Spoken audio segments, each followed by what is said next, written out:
Good morning, everyone. I'd like to call this Municipal Planning Commission meeting to order for May 14th. The Municipal Planning Commission is conducting this meeting in person and via conference call in accordance with Municipal Government Act Section 199.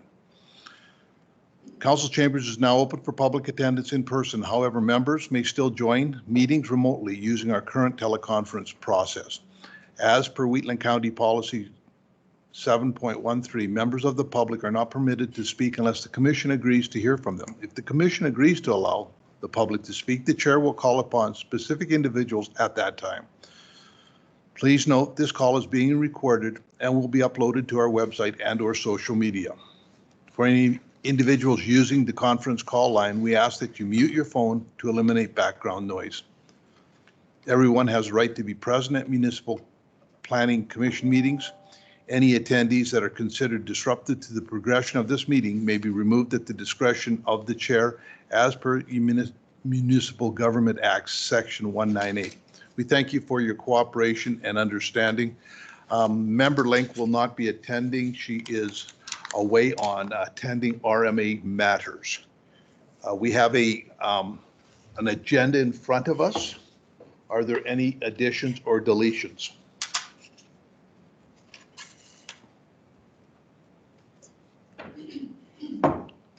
There are none. Commission's wishes. I'll move the agenda as presented. Thank you, Commissioner Bigger. All in favor? Passed. We have the minutes, the unapproved minutes of April 9th, 2024. Are there any changes?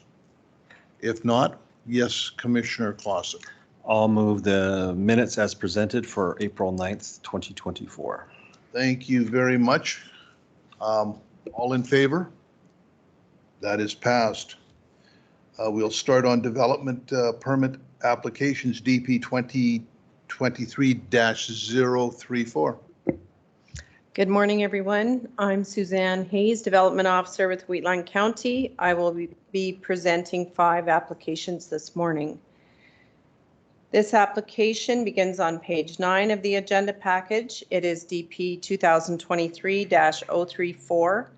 It is for automotive and equipment services, for an automotive and equipment repair and sales shop and a car storage warehouse.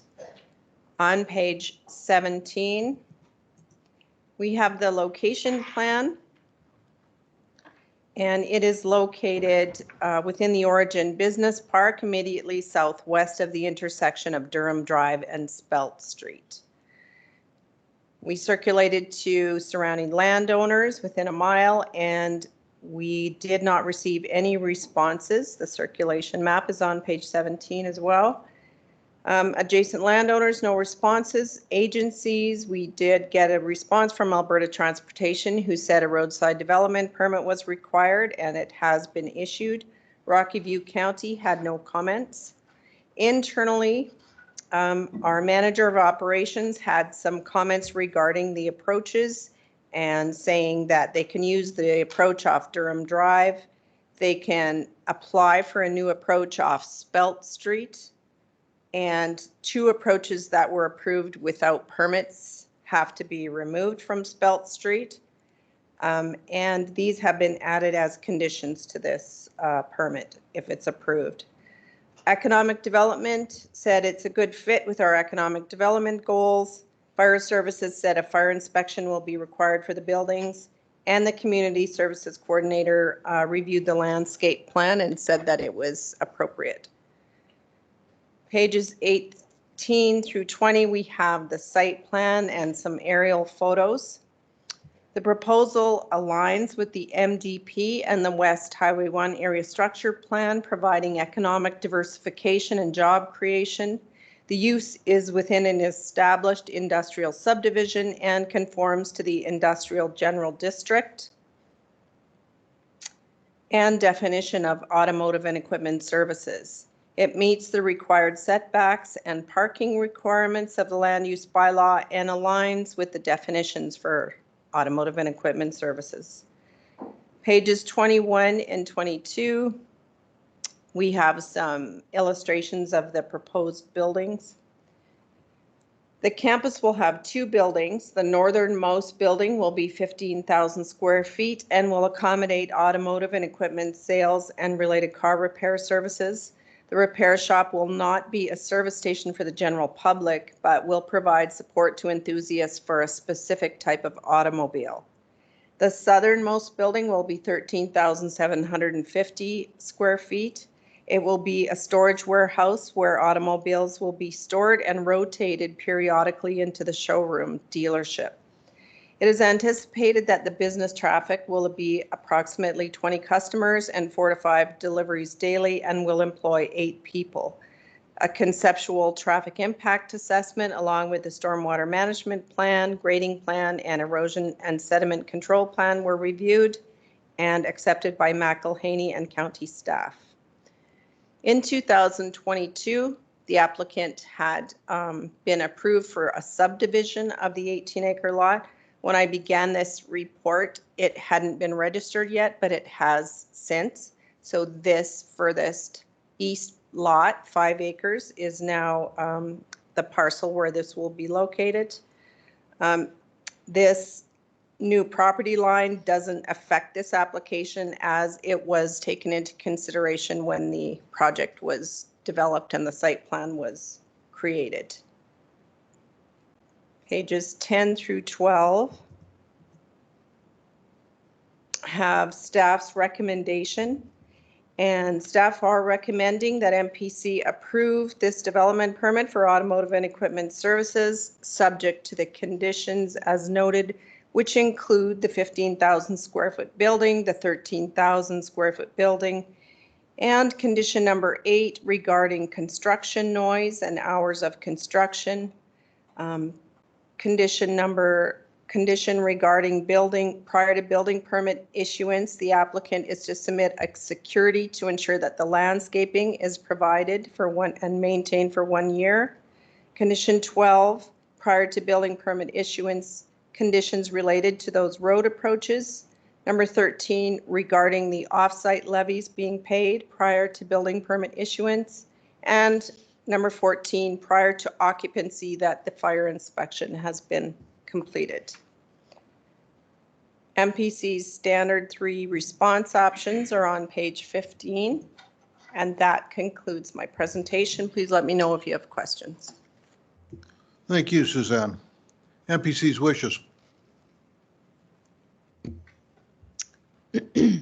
Oh, sorry. Member LaPrice. I will move that Municipal Planning Commission approve DP 2023-34 for automotive and equipment services subject to the following conditions, 1 through 14. Thank you, Member LaPrice. Any discussion? Yes, Member Clausen. Yeah, I read through all the conditions here, and there's a number of them, and I understand there's been some challenges with development in the area, but I feel with these conditions on here, we can I'll support this. Thank you very much. Question to administration. The offsite levies, does that go into a separate account that stays in Origin Business Park? Through the chair, yes, it would. We have a reserve set up on it, and it's posted on our financial statements. Thank you. Any other discussion? If there's none, I will call the vote. All in favor? That passes. We will move on to DP 2024-019. This application begins on page 23 of the agenda package. It is for a second residence on a parcel known as a dwelling accessory. The parcel's 21.43 acres. Page 27, we have the location plan. It is located approximately 10.5 kilometers south of the town of Strathmore on the east side of Highway 817. We circulated to surrounding landowners within 1 mile. We didn't receive a response. I'm just going to go to the site plan and aerial photo. The property is bordered on the east side by the WID right-of-way and on the west side by Highway 817. So we did receive circulation comments from the WID who said they had no concerns with the placement of the accessory dwelling as it meets the 30-meter setback. Alberta Transportation approved the accessory dwelling at the proposed location. County staff, agriculture and environment said there is a marsh labeled on the map northeast of the proposed building site. So this is our wetland map, and you can see there is this, but staff think we think it's focused on the old canal, therefore we have no issue with it. This area is categorized as having relative wetland value and is designated as a preservation site. Landowners, we didn't receive any responses.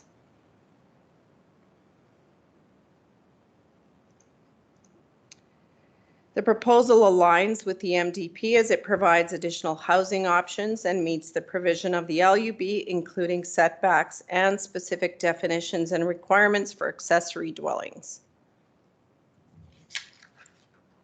We have on page 30 just an illustration of the proposed accessory dwelling and one of the primary dwelling.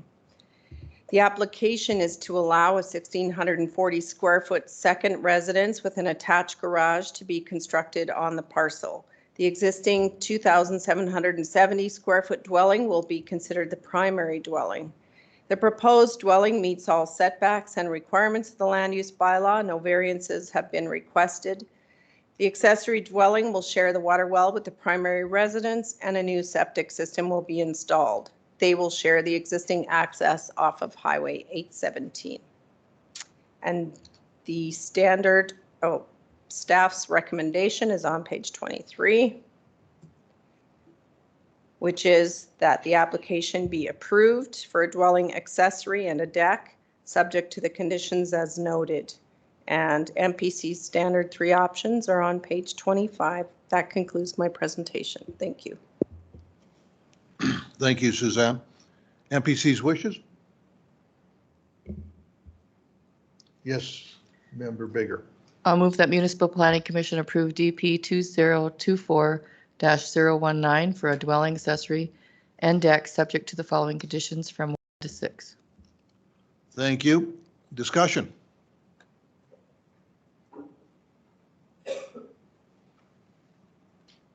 Seeing none, hearing none, I'll call the vote. All in favor? That is passed. We will move on to DP 2024-022.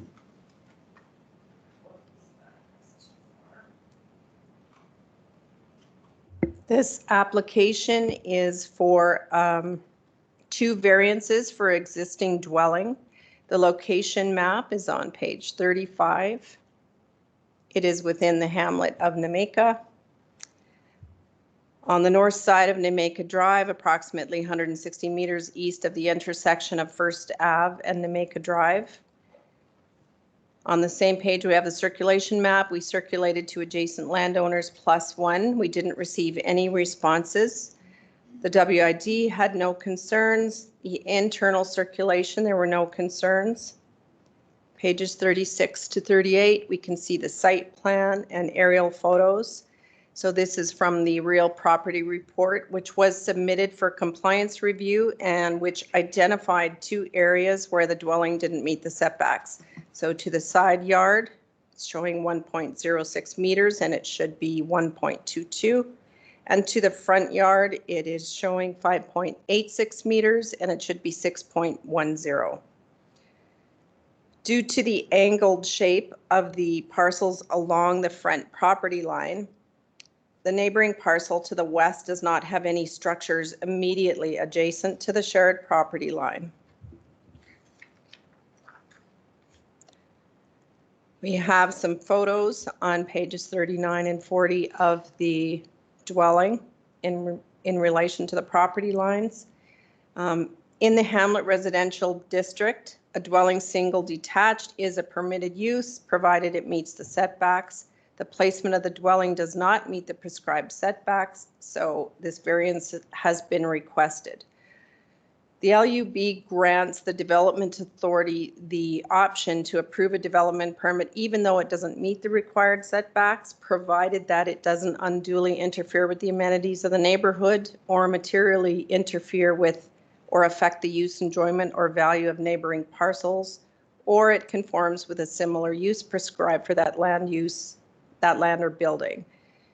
So the effect on neighboring parcels and the amenities of the neighborhood were considered in evaluating the application in respect to the variance criteria, and the application was circulated to surrounding landowners. No responses were received indicating there were no concerns with the variance from neighboring landowners.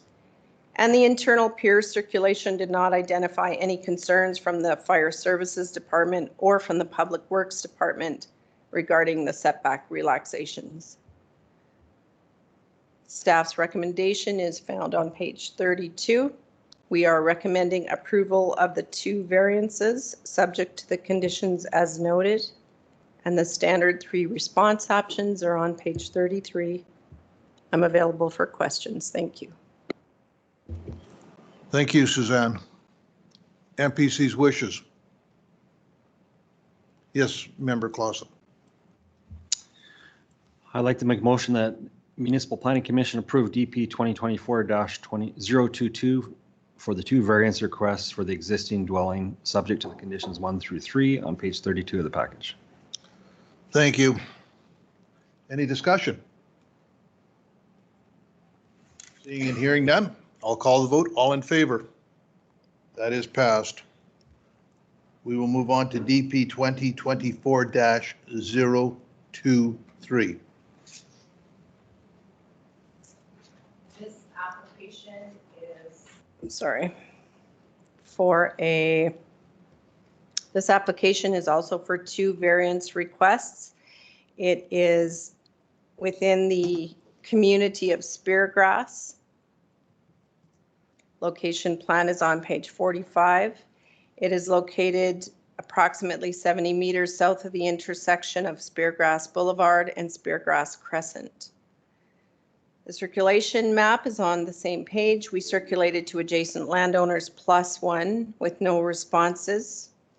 There were no concerns from internal circulation and none from adjacent landowners. Pages 46 and 47, we see the real property report, which is the site plan. It was submitted for compliance review and it identified a dwelling and a shed on the property. The review identified 2 areas where the dwelling and shed did not meet the required setbacks. So to the side yard property line, it shows 0.99 meters. It should be 1.22. And to the front property line for the dwelling, it's showing 5.96 and it should be 6.10.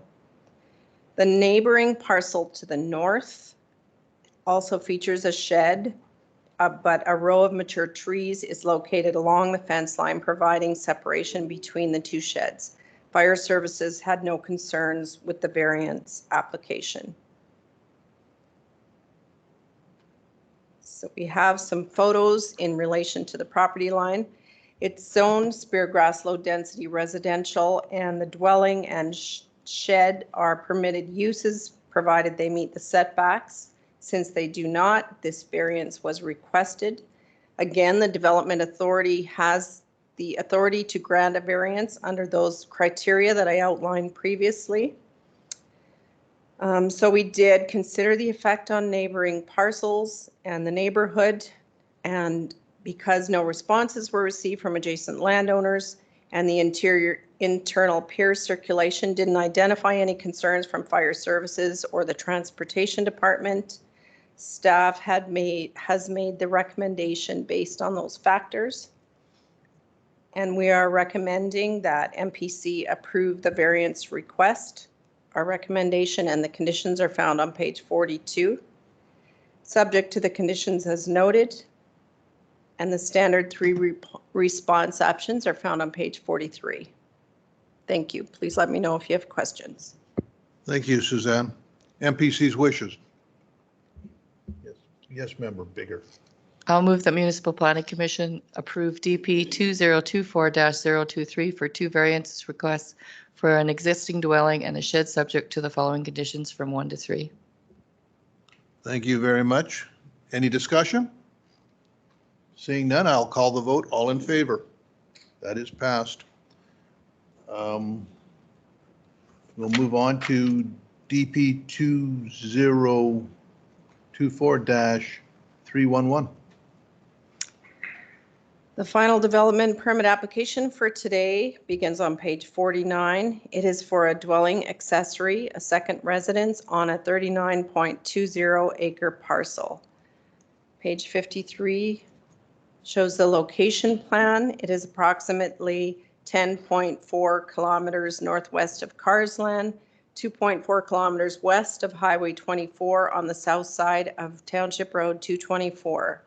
Circulation map is on the same page. We circulated to landowners within 1 mile with one response in opposition, which is attached to this report as Appendix E. In summary, it noted concerns with the WID right-of-way and with allowing 2 residences on a parcel less than 80 acres. Pages 54 and 55, we have the location plan. And we did receive a response as well from the Western Irrigation District regarding the WID canal and their right-of-way, and they said that they have no concerns. However, we wish to note that we request a 30-meter setback from our property line for any permanent structures. There were no concerns from the internal circulation. There is an agreement in place with the WID granting access to the parcel from Township Road 224 as the approach crosses the right-of-way. The WID was circulated and I outlined their response. The MDP, the proposal aligns with the residential objectives and policies identified in the MDP as it provides residents have access to a range of affordable housing types and a diversity of housing choices. In response to the concerns raised during the circulation process, I'll just explain the land use bylaw regarding the 80 acres that the applicant, the circulation neighbor was concerned with. So he said that a second dwelling shouldn't be allowed on a parcel that is less than 80 acres. But section 8.17 of the land use bylaw stipulates that a second dwelling will be allowed as a permitted use if the parcel is zoned ag general and if it's over 80 acres. This parcel is zoned ag general with a parcel size of 39.20 acres. However, the land use bylaw allows an application to be submitted for an additional residence on a parcel less than 80 acres under the definition of an accessory dwelling, which is a discretionary use in the Ag General District, country residential, and hamlet residential land use districts. The decision to approve or refuse discretionary use applications is made by the Municipal Planning Commission on a case-by-case basis. This application aligns with the setbacks prescribed in the Ag General District and meets the applicable land use bylaw definitions and the criteria outlined in section 8.9. Pages 56 and 57, we have some illustration and a photo. This is for the proposed accessory dwelling, and then we have a photo of the primary residence. The application is for a new 1,520 square foot manufactured dwelling to be the second residence on the parcel. The existing 2,951 square foot dwelling would be the primary. The proposed dwelling meets all setbacks and requirements of the land use bylaw. The accessory dwelling will share the water well with the primary residence and a new septic system will be installed. In addition to the primary dwelling currently located on site, there is a permitted equestrian facility, as shown on this aerial photo. In 2019, a permit was granted to allow for a residential suite to be located on the upper level of the equestrian facility building as an accessory dwelling. If this current application is successful, the existing residential suite will be removed and the space will be converted to offices. A condition has been added to ensure this occurs. So staff's recommendation is on page 50. We are recommending approval with the conditions as noted, which includes condition number 7. Within 30 days of occupancy of the new dwelling, landowner applicant to obtain an inspection at no cost to the county from the county's safety codes provider, providing confirmation that the existing residential suite has been removed from the equestrian facility building. And the standard 3 options are on page 51. Please let me know if you have any questions. Thank you, Suzanne. MPC's wishes? Yes, Councillor Lawerson. I remember Lawerson, sorry. Just a question on the letter from the, I'm going to assume it's a resident who's also a WID board member, and he seems to have concerns with the approach. That's the one. Yet the WID response doesn't have a concern. Seems kind of funny that a board member would have a different opinion than the board. So I'm just wondering if you can explain that, and then maybe is it just as easy for them to build a proper road approach to a county road allowance instead of crossing? I mean, I can understand his concern with the ditch. If they have to work on that spillway gate, that's a big deal. I can't comment on why they have a different opinion. I did let this landowner know that I had received a response from the WID and that they had no concerns, and he didn't respond back.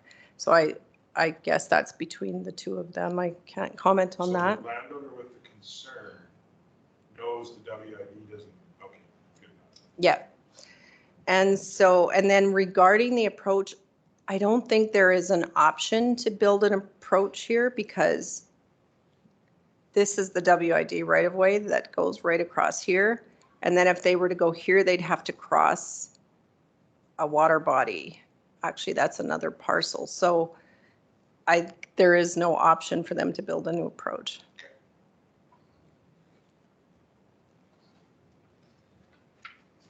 Yes, Member Clausen. I'll put the motion on the floor that Municipal Planning Commission approve DP 2024-311 for a dwelling, accessory, and deck subject to the following conditions 1 through 7. Thank you. Discussion? I have a similar concern, which, and I don't know, it's not in our wheelhouse, but we have a WID has the only access to the property is WID. So I would assume that there's no way that in the future that WID could ever withdraw the access to the lots, because they would then landlock that piece of property. So I don't know if we need to, if there's got to be, if anybody's, I'm aware of several places around that use WID, right of ways to get into their properties and that kind of stuff. So I don't know if that's a concern going down the road that these homeowners should maybe talk to WID. I mean, WID has answered here that said they don't have no concerns, but just the long-term problem of if you invest all this money into a property and all of a sudden you have no access, that could be bad for the people. So I don't know if we should maybe just say when you come across these properties that, Yeah. I guess covering them, I'll quit babbling, but I guess having a letter from WID saying they have no problems with it is sufficient. I would just be leery myself of putting all that money into an operation where I don't have access. I don't control the. And they do access. have an agreement in place between them, Okay. a crossing agreement that the WID. I don't know the particulars of the agreement, what it says for withdrawing. I don't know that. Thank you. Well, Right. any other discussion? Stefan just mentioned Oh, yeah, sorry. they would both have to sign off to dissolve the crossing agreement, both the landowner and WID. Well, thank you very much for that information. No more discussion. I will call the vote. All in favor? That is passed. We now move on to subdivision applications, SD 2023-019.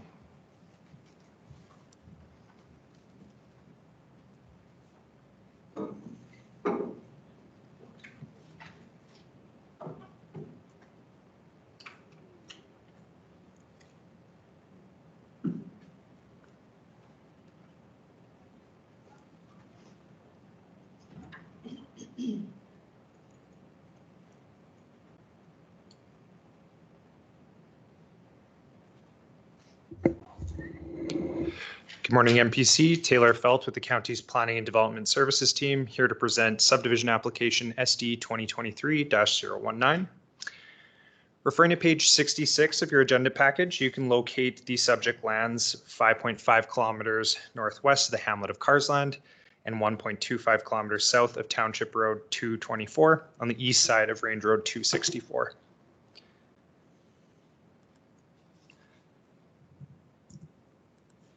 The application proposes to create a 6-acre parcel with a 65.42 acre remainder within Southwest 21, 22, 26 west of the 4th Meridian. Both the proposed and remainder parcel will remain within the Agricultural General District if approved, which is an appropriate designation as per the county's land use bylaw. Access to lots 1 and 2 is provided by an existing approach off Range Road 264 to the west, which will need to meet the county's standards for a joint approach prior to endorsement. The approach also provides access to the lands immediately south of Lot 2, which I'm highlighting on the screen here with my mouse, which is protected by way of an existing access easement that will be carried forward onto both proposed lots if approved. Due to the proposed lot configuration and narrow point of access, both lots will have limited future development potential as a result of this proposal. Considering this, administration has recommended that a future road easement be registered on lots 1 and 2 to ensure that opportunities for future development of these lands will have access to the county's transportation network and that we're not creating terminal subdivisions here. The recommended road easement is illustrated on the tentative plan found on page 67, which I also have up on the screen here, and is detailed in the proposed conditions of approval. The proposed lot 1 is not developed, though future plans do consider the construction of a dwelling serviced by on-site private water and wastewater infrastructure. In support of future development, the applicant provided a phase 1 groundwater assessment, a PSTS assessment, and recommendations for stormwater management. The water and wastewater servicing plans indicate that lot 1 is suitable for on-site servicing. The PSTS assessment notes that although the proposed lot is suitable for a soil-based wastewater treatment system, careful consideration will need to be taken when designing the future site to ensure that the PSTS is adequately set back from the canal, other on-site water bodies, and the future water well.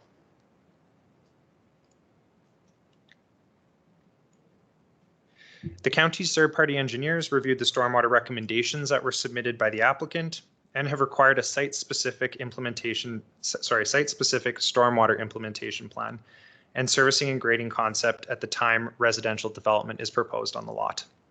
The stormwater recommendations provided by the applicant suggest directing future runoff away from the WID canal and the existing dugout on site and into the county's ditch and culvert system running parallel to Range Road 264. The county's third-party engineers noted that the ditch discharges directly into the WID canal, therefore prompting the requirement for the implementation plan at the development permit stage that will need to address this further and identify the criteria for stormwater discharge into the canal with considerations for the quality and quantity of the drainage. Generally, the proposal aligns with the provincial and county statutory plans, as well as the county's land use bylaw. The proposed panhandle design for Lot 1 is not supported by the municipal development plan. However, the narrow site access from Range Road 264 does constrain future developability of the lands, which can be mitigated by registering a road acquisition agreement, therefore avoiding the creation of those terminal subdivisions and maintaining future development opportunities for the land. Dedication of municipal reserve is required for Lot 1 as cash in lieu and has been captured in the recommended conditions of approval. Based on the appraised per acre value of $7,000, the cash in lieu is estimated to be $4,200. The subdivision application was circulated to external stakeholders and neighbors within a 1 mile radius, and no objections were received. With that, administration is recommending that MPC approve subdivision application SD 2023-019, subject to the conditions found on page 60, which I also have up on the screen here. That concludes my presentation. I'd be happy to take any questions. Thank you, Taylor. MPC's wishes? So I have a question first. So this is the third title or subdivision on this quarter? 1, 2, 3. Through the chair to Commissioner Bigger, it is actually. It would be third if it goes through? It'd be the fourth. Oh, fourth. There's actually a small parcel just on the west side of the canal here as well with the residential development that I'm highlighting on the screen. Okay. Oh, okay. So that's 4. I did get a call saying from a neighbor, he didn't get his letter in on time, but his concern was that we're taking out agricultural land, but our bylaws do state that we can go up to 6, right, per quarter. So Through the chair to Commissioner Bigger, this 6 would trigger some more Would trigger, intensive yeah. planning requirements. So I understand where he's coming from, but I mean, the bylaw states that. So with that, I'm going to move that Municipal Planning Commission approve subdivision application SD 2023-019, subject to the following conditions from 1 to, there's quite a few of them, 1 to 9. Thank you, Member Bigger. Discussion? Seeing and hearing none, I'll call the vote. All in favor? And that is passed. That brings us to the end of this session. I adjourn this meeting. Thank you very much.